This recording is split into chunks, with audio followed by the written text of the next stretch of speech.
तो अब हम बात कर लेते हैं खिलजी वंश के बारे में। तो खिलजी वंश के बारे में एक बात हमें क्लियर पता पड़ गई कि साहब खिलजी वंश दिल्ली सल्तनत का एक ऐसा वंश था जिसने सबसे कम समय तक शासन किया था।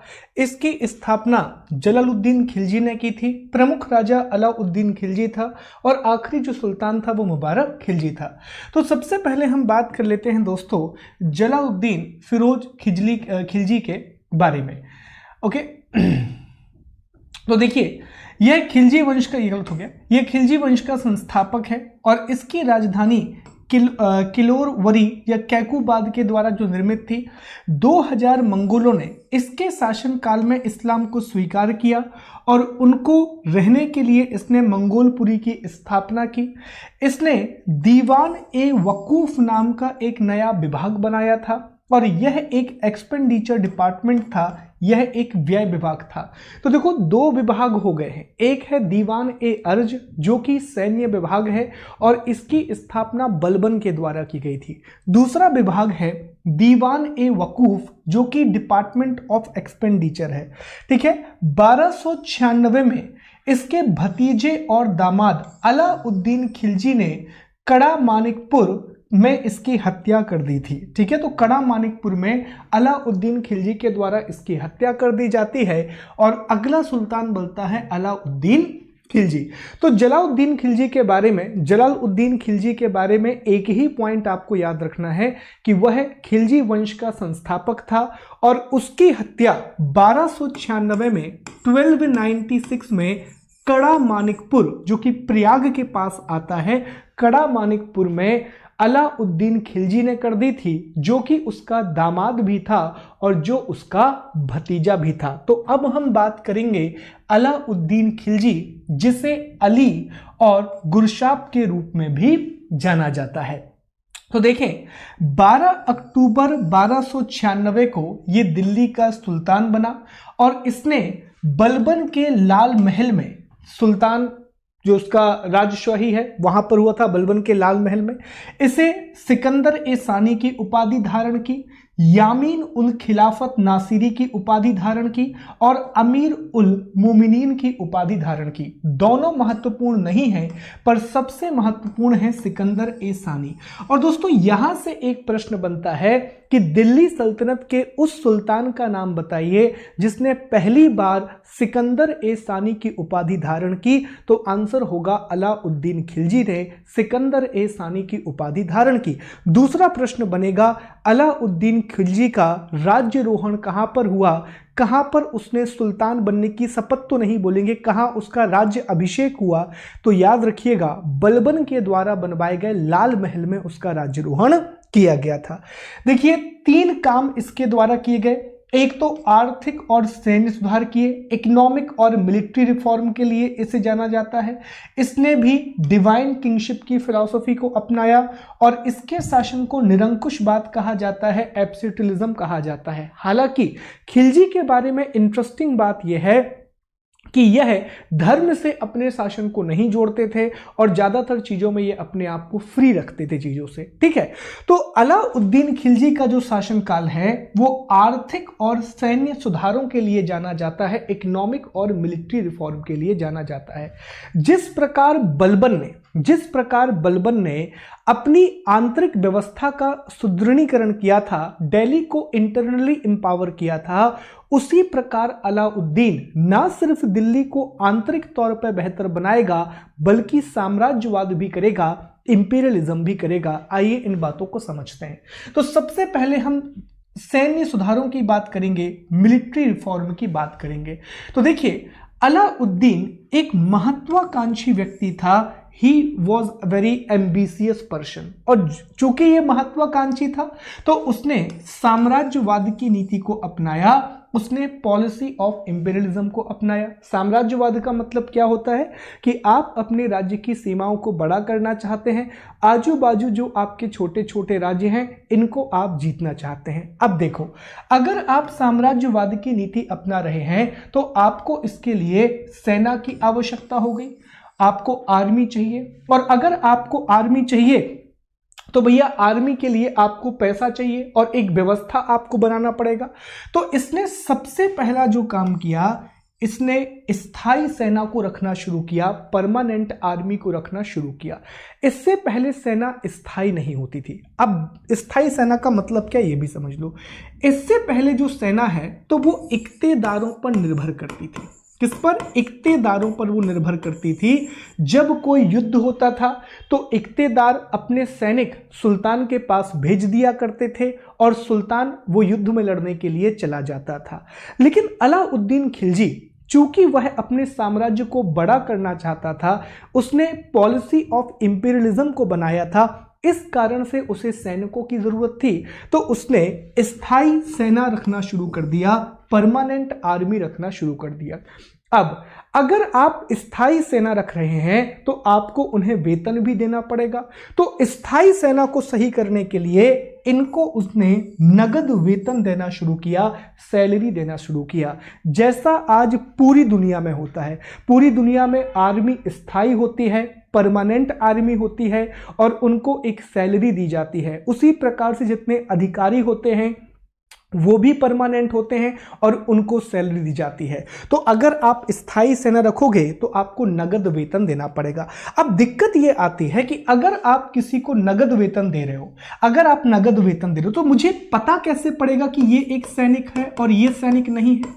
क्योंकि अगर आप किसी को नगद वेतन दोगे तो आपको आईडी कार्ड की जरूरत पड़ेगी। अब उस समय आईडी कार्ड तो हुआ नहीं करते थे, कंप्यूटर तो हुआ नहीं करते थे, तो उसने हुलिया और दाग प्रथा का आरंभ किया।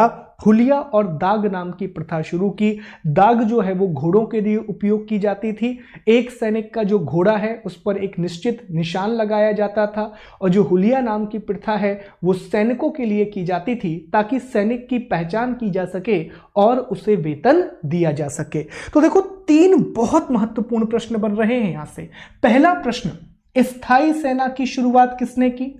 सेना को नगद वेतन किसने दिया? हुलिया और दाग प्रथा की शुरुआत किसने की? तो ये चारों के चारों जो प्रथाएं हैं वह अलाउद्दीन खिलजी के द्वारा शुरू की जा रही हैं, और इसने अपनी सेना का गठन मंगोलों की तरह दशमलव प्रणाली पर किया। 10, 100, 1000, 10,000, 1 लाख, इस प्रकार से गठन इसने अपनी सेना का किया। ओके, तो अब आपको ये कहानी समझ में आनी चाहिए कि आखिर ये सेना में सुधार क्यों कर रहा है। तो सेना में सुधार करने का एक ही उद्देश्य है कि उसे अपने राज्य को बड़ा करना है। इस हेतु उसे सेना चाहिए, तो उसने परमानेंट आर्मी रखी। परमानेंट आर्मी होगी तो उसे सैलरी देना पड़ेगी, तो भैया इसने नगद वेतन देना शुरू कर दिया। अगर सैलरी वाली आर्मी रखना है तो आईडी कार्ड बनाना पड़ेगा। हुलिया प्रथा प्रारंभ हो गई, और साथ ही साथ घोड़ों के लिए दाग प्रथा नाम उसने शुरू कर दिया। ठीक है, दूसरा, अब एक और दिक्कत आती है। नगद सेना अगर आप शुरू कर रहे हो, नगद वेतन अगर आपने शुरू किया, सैलरी देना अगर आपने शुरू कर दिया, तो जब आप सैलरी देते हो तो भैया इसके लिए आपको आर्थिक सुधार भी करने होंगे, इसके लिए आपको इकोनॉमिक रिफॉर्म भी करने होंगे। अदरवाइज आप इतना पैसा कहां से लेकर के आओगे? ठीक है, तो इसने बहुत सारे आर्थिक सुधार भी किए, इकोनॉमिक रिफॉर्म भी किए। तो अब हम इकोनॉमिक रिफॉर्म के बारे में पढ़ेंगे, और इकोनॉमिक रिफॉर्म में जो सबसे बड़ा आर्थिक सुधार किया जाता है वह है बाजार नियंत्रण प्रणाली। ठीक है, बाजार नियंत्रण प्रणाली, जिसको कई बार मूल्य नियंत्रण व्यवस्था भी कहा जाता है। ठीक है, मार्केट कंट्रोल पॉलिसी या प्राइस कंट्रोल पॉलिसी कहा जाता है। तो बाजार नियंत्रण प्रणाली या मूल्य नियंत्रण प्रणाली को शुरू करने वाला पहला सुल्तान भी अलाउद्दीन खिलजी होगा। आइए जानते हैं इस सिस्टम के बारे में। ठीक है, देख लेते हैं यहां पर, 1 मिनट रुकिए। तो आर्थिक सुधारों की जानकारी हमें तारीख-ए-फिरोजशाही नामक किताब से मिलती है। तारीख-ए-फिरोजशाही में पूरी आर्थिक जानकारी दी गई है कि किस प्रकार की आर्थिक नीति अलाउद्दीन खिलजी के द्वारा अपनाई गई। क्यों अपनाई गई? तो भैया चूंकि वो साम्राज्यवाद की नीति का पालन कर रहा था, इंपीरियलिज्म की पॉलिसी का पालन कर रहा था, उसे अपने साम्राज्य को आगे बढ़ाना था। साम्राज्य को आगे बढ़ाने के लिए सैनिकों की जरूरत थी। सैनिक को नगद वेतन वेतन दे रहा था, तो भैया इतना पैसा कहां से लाओगे? तो इतना पैसा लाने के लिए उसने आर्थिक सुधार करना शुरू कर दिया, इकोनॉमिक रिफॉर्म करना शुरू कर दिया। अब बहुत सारे सुधार करेगा। सबसे पहले उसने ये देखा कि देखिए, उसने पूछा कि ये बताओ हमारे यहां पर आय का सबसे बड़ा स्रोत क्या है? तो मंत्री लोग आए। मंत्री, अब वो नायक का मंत्री था नहीं कि उसे पता नहीं था, ये पढ़े लिखे मंत्री थे। तो मंत्री ने कहा कि देखो साहब, हमारे यहां आय का सबसे बड़ा स्रोत है भूमि कर। उसने कहा सही बात है। कौन सा है भैया? लैंड रेवेन्यू सबसे बड़ा सोर्स है। तो उसने फिर पूछा कि तुम ये बताओ, ये भूमि कर का तुम निर्धारण कैसे करते हो, लैंड रेवेन्यू को तुम डिसाइड कैसे करते हो? तो उन्होंने कहा साहब ऐसा होता है कि एक जगह होती है, एक खेत में जाते हैं, एक अंदाज लगा लेते हैं, इस खेत से इतनी उपज हो रही है और ले लेते हैं। तो उसने कहा तुमने कर दिया है बंटाधार। उसने क्या किया जाए? तो अलाउद्दीन खिलजी ने सबसे पहले कहा कि अब तुम भूमि का मापन करोगे। क्या करोगे? भूमि का मापन किया जाएगा। सबसे पहला काम करो, मेजरमेंट ऑफ लैंड। तो उसने कहा साहब लेकिन भूमि नापेंगे कैसे? तो उसने कहा कि हम इसके लिए एक इकाई बनाएंगे और इकाई का नाम है बिस्पा। ठीक है, तो भूमि को बिस्पा में बांटो। जैसे आज होता है ना एकड़, मानी, हेक्टेयर, उसी प्रकार से इसने कहा कि बिस्पा नाम की एक इकाई बनाई और बिस्पा से सबसे पहले तुम भूमि की पैमाइश करो और इसके बाद फिर तुम क्या करो, लगान का निर्धारण करो। तो इससे क्या हुआ दोस्तों, जैसे ही जमीन को नापा जाने लगा तो लगान की एक निश्चित राशि निकल करके आई और रेवेन्यू बढ़ गया। तो पूरा काम रेवेन्यू बढ़ाने के लिए कर रहा है। और रेवेन्यू क्यों बढ़ाना है? क्योंकि उसे साम्राज्यवाद की नीति को उसने अपनाया है, पॉलिसी ऑफ इंपीरियलिज्म को अपनाया। तो पहला काम आ गया। एक फैक्ट यहां से बन गया कि उसने बिस्पा नाम की एक इकाई को बनाया जो भूमि की पैमाइश के लिए बनाई जाती थी। हो गया, क्लियर हो गया। दूसरा उसने क्या किया, उसने दो नए विभाग बनाए, दो नए डिपार्टमेंट बनाए। एक विभाग था दीवान ए मुस्तखराज जो कि टैक्सेशन को देखता था और दूसरा डिपार्टमेंट था दीवान ए रियासत जो कि एक इकोनॉमिक डिपार्टमेंट हुआ करता था। तो अब तक हम 4 विभाग देख चुके हैं। दीवान ए अज जो कि एक सैन्य विभाग था, मिलिट्री डिपार्टमेंट था और इसकी शुरुआत बलबन के द्वारा की गई थी। दीवान ए वकूफ जो कि एक व्यय विभाग था जिसकी शुरुआत जलालुद्दीन खिलजी के द्वारा की गई थी। तीसरा हो गया दीवान ए मुस्तखराज जो कि एक टैक्सेशन या रेवेन्यू डिपार्टमेंट हुआ करता था, इसकी शुरुआत अलाउद्दीन खिलजी ने की थी। और चौथा हो गया दीवान ए रियासत, यह भी एक इकोनॉमिक डिपार्टमेंट हुआ करता था। विभागों के नाम याद रखना, प्रश्न यहां से बहुत ज्यादा बनते हैं मेरे दोस्त। ओके, आगे बढ़ते हैं। अब दूसरा काम इसने क्या किया, जो कि मैंने आपको बताया कि इसने बाजार मूल्य नियंत्रण व्यवस्था शुरू की थी, मार्केट प्राइस कंट्रोल सिस्टम शुरू किया था।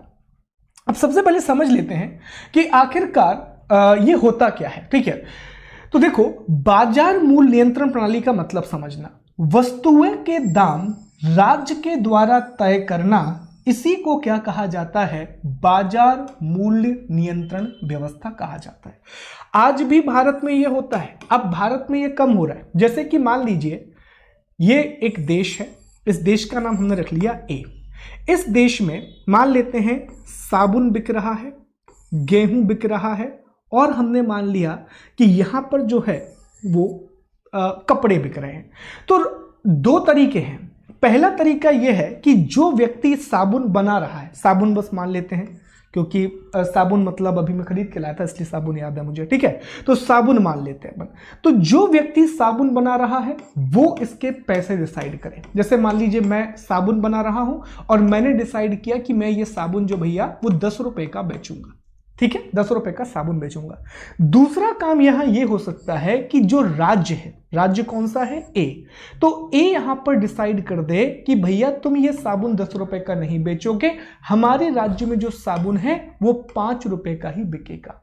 तो जब राज्य के द्वारा वस्तुओं की कीमत का निर्धारण किया जाता है तो उसे बाजार मूल्य नियंत्रण व्यवस्था कहा जाता है, उसे मार्केट प्राइस कंट्रोल सिस्टम कहा जाता है। और ऐसा करने वाला भारत का पहला शासक कौन है? तो ऐसा करने वाला भारत का पहला शासक है अलाउद्दीन खिलजी, और बहुत समय तक भारत में इसी प्रणाली को अपनाया गया था।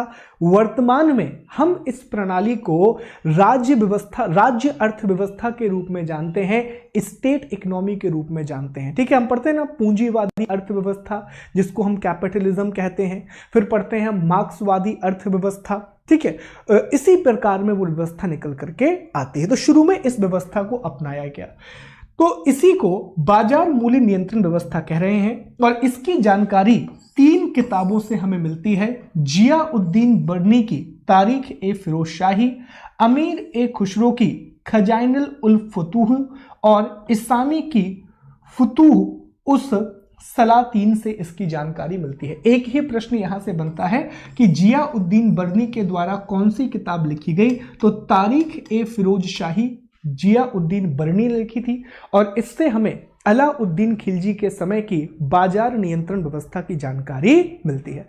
अब होता यह है दोस्तों कि अगर आपको बाजार नियंत्रण व्यवस्था बनानी है तो इसके लिए आपको विभाग भी बनाने पड़ेंगे। आपको देखना पड़ेगा कि सही तरीके से चीजों को तोला जा रहा है, मतलब उनका मेजरमेंट सही से किया जा रहा है कि नहीं किया जा रहा है।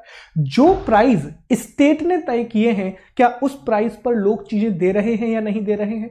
तो इसके लिए उसने एक पूरा सिस्टम बनाया। देखिए, याद रखिए, अलाउद्दीन खिलजी को असाइड करें, अगर हम रिलीजियस और नेशनलिज्म से दूर करें, राष्ट्रवाद और धार्मिक चीजों से दूर करें, तो याद रखना अलाउद्दीन खिलजी एक बहुत ही काबिल सुल्तान था। इसलिए काबिल सुल्तान था कि वह सिर्फ योजनाएं नहीं बना रहा था, वह सिर्फ पॉलिसी नहीं बना रहा था, वो ये भी कर रहा था कि अगर मैंने एक पॉलिसी बनाई है तो हम उसका इंप्लीमेंटेशन कैसे करेंगे, हम उसका क्रियान्वयन कैसे करेंगे। जबकि मोहम्मद बिन तुगलक, जिसके बारे में हम पढ़ने वाले हैं, मोहम्मद बिन तुगलक के साथ प्रॉब्लम यह थी कि उसने पॉलिसी बनाई, लेकिन उसका क्रियान्वयन कैसे करना है, उसका इंप्लीमेंटेशन करना है, इस चीज पर काम नहीं किया। तो याद रखना, आप भी अधिकारी बनने के लिए जा रहे हो।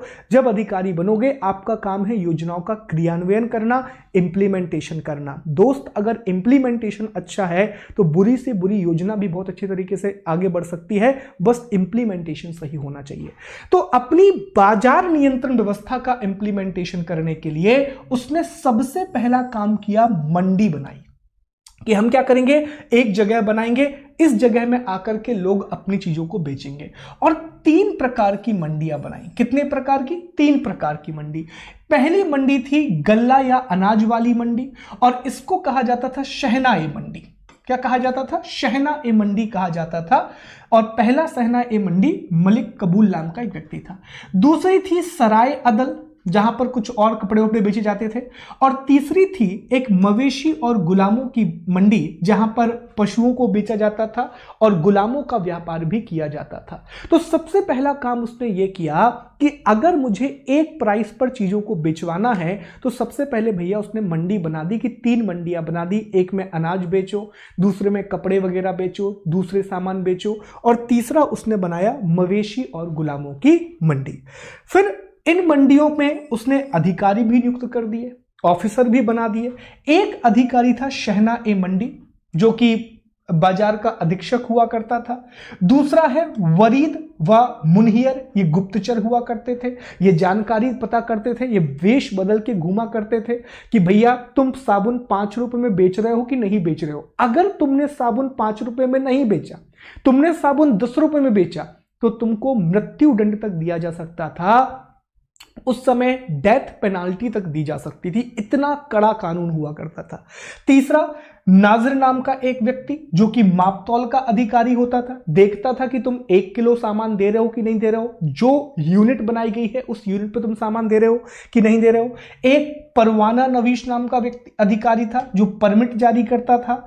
मुहतसिब नाम का अधिकारी था, जो कि सेंसर करता था, सेंसर। ठीक है, तो ये इसके क्या होंगे, प्रमुख अधिकारी हो जाएंगे। तो दोस्तों याद रखना, अलाउद्दीन खिलजी ने ना सिर्फ बाजार नियंत्रण व्यवस्था बनाई, बल्कि उसका बेहतर क्रियान्वयन भी किया, बल्कि उसका अच्छी तरीके से इंप्लीमेंटेशन भी किया। अब सारी बातों को मैं एक बार रिवाइज कर रहा हूं, ध्यान से चीजों को समझना। ठीक है, तो हमने पढ़ा अभी अभी यहां कर लेते हैं। हमने अभी अभी अलाउद्दीन खिलजी के बारे में कुछ बातें पढ़ी।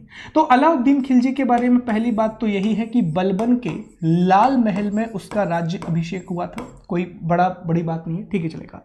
दूसरी सबसे इंपॉर्टेंट जो बात है, जितनी भी अलाउद्दीन खिलजी की जितनी भी नीतियां हैं वह साम्राज्यवाद के इर्द गिर्द घूमती हैं, वह इंपीरियलिज्म के आसपास घूमती है। साम्राज्यवाद का मतलब आप समझ गए हो, एक व्यक्ति जब अपने समाज का अपने राज्य का विस्तार करना चाहता है तो उसे साम्राज्यवाद कहा जाता है, इंपीरियलिज्म कहा जाता है।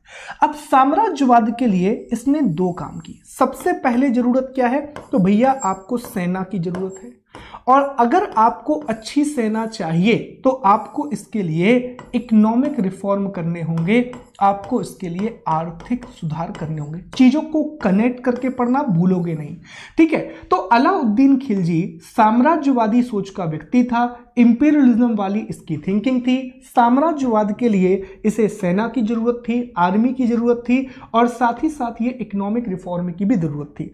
तो आर्मी के लिए इसने क्या किया, सबसे पहला काम स्थायी सेना, परमानेंट आर्मी।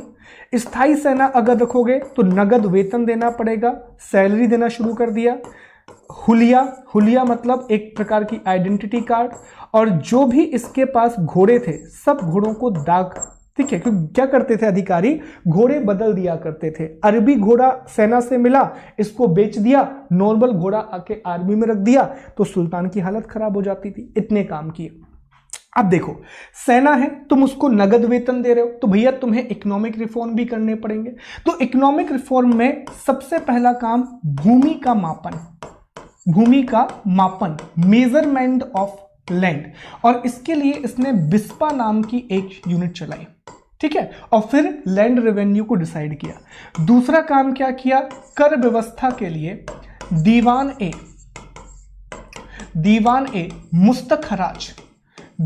ए मुस्तखराज नाम का एक डिपार्टमेंट बनवाया, ठीक है। तीसरा, उसने बाजार या मूल्य नियंत्रण व्यवस्था शुरू की, मार्केट या प्राइस कंट्रोल मैकेनिज्म चालू किया। और बाजार और मूल्य नियंत्रण व्यवस्था का मतलब यह था कि राज्य के द्वारा सभी वस्तु के मूल्यों का निर्धारण किया जाने लगा। इसके लिए उसने 3 मंडियां बनाई, शहना ए मंडी, सराय ए अदल, और एक मवेशियों की मंडी हुआ करती थी। इसने अधिकारियों की नियुक्ति की। महत्वपूर्ण जो अधिकारी है वो शहना ए मंडी था, जो कि अधीक्षण होता था, अध्यक्षता करता था। दूसरा जो महत्वपूर्ण अधिकारी है वह होता था दोस्तों वरीद और मुनहियार, ये दोनों गुप्तचर का काम करते थे। नाजिर नाम का जो व्यक्ति है वो मापतौल का काम करता था। परवाना नवीस जो है वो परमिट जारी करता था, और मुहतसिब जो है वो सेंसर बोर्ड का काम किया करता था, ठीक है। तो ये कुछ प्रमुख बातें हैं जो यहां आपको याद रखनी है। और बाजार नियंत्रण व्यवस्था और अलाउद्दीन के सुधारों की जानकारी जियाउद्दीन बरनी की तारीख ए फिरोजशाही से मिलती है, ठीक। आई थिंक यहां तक सारी बातें हमें याद हो गई होंगी। दीवान मुस्तखराज टैक्सेशन के लिए, और दीवान रियासत इकोनॉमिक डिपार्टमेंट उसने बनाया था। चलिए तो आगे बढ़ते हैं, अगले पॉइंट को हम डिस्कस करते हैं। अलाउद्दीन खिलजी के सुधार हमने पढ़ लिए, जहां से महत्वपूर्ण प्रश्न बनेंगे। अब हम बात करेंगे अलाउद्दीन खिलजी की वास्तुकला के बारे में, आर्किटेक्चर के बारे में बात करेंगे। ये रहा।